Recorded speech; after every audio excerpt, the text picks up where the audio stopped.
ఘనత ప్రభావములు ఆయన సన్నిధిలో ఉన్నాయి. కొట్టడం చెప్పలేడుగా ఎక్కడున్నాయి చెప్పాలి. దావీదు మహారాజు చెప్తున్నాడు, చిరకాలము యెహోవా మందిరంలో నేను నివాసం ఉంటాను. కొట్టడం చెప్పలేడుగా. హల్లెలూయా. యెహోవా మందిర ఆవరణ చూడాలని నా ప్రాణము దృష్టి కొడుచున్నదని కోరహు కుమారులు ప్రకటన చేశారు. అసలు మూలాధారం దేవుని మందిరం, దేవుని మందసం, దేవుని సన్నిధిలో ఉంది మహిమ. కొరల సభలుగా హల్లెలూయా.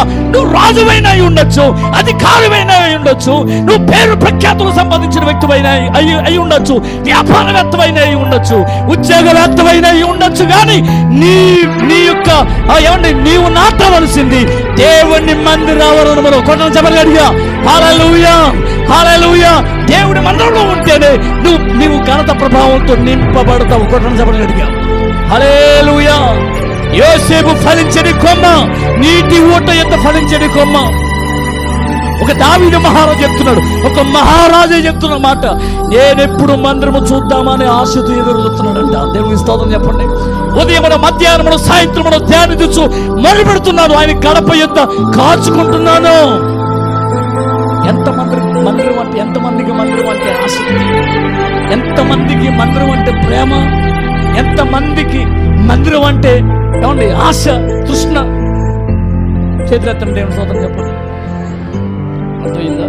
ఎక్కడుందో తెలియక మహిమ ప్రభావం ఎక్కడుందో తెలియక లోకంలో తిరుగుతున్నారు. సినిమా హాల్లో దొరకదు, రాజకీయ మీటింగ్లో దొరకదు.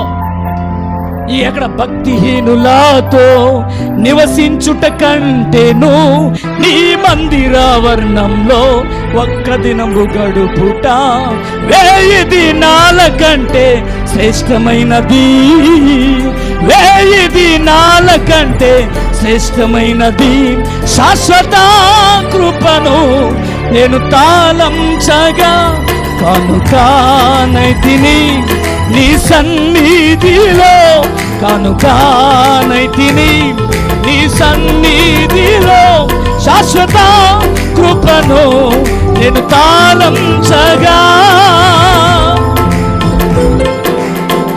నా హృదయమెంతో జీవము గల దేవుని దర్శింపానందంతో కేకలేయుచున్నది.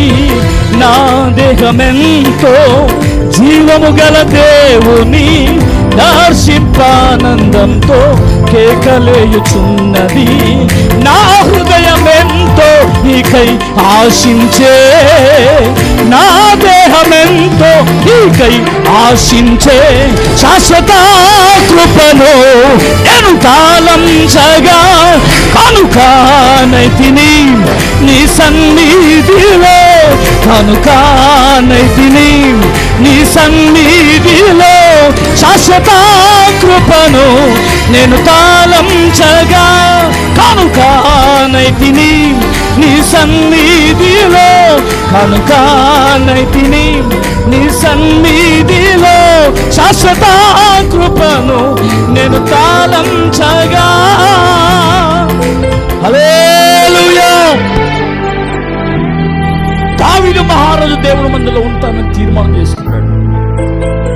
నా జీవిత కాలం అంతా ఇప్పుడు చెప్పాలి. ఎవరన్నాడు? మీరు కూడా హృదయం మీద గుణము చేసి చెప్పండి. చెప్తారా? చెప్పండి. నా జీవిత కాలం అంతా యెహోవా మందిరంలో నివాసం ఉండగోరుచున్నాను. చెప్పగలిగా. ఎందుకు చెప్పనా? దేవుని మందిరంలో మహిమ ప్రభావములు ఉన్నవే. చెప్పలు కొడుతుంది.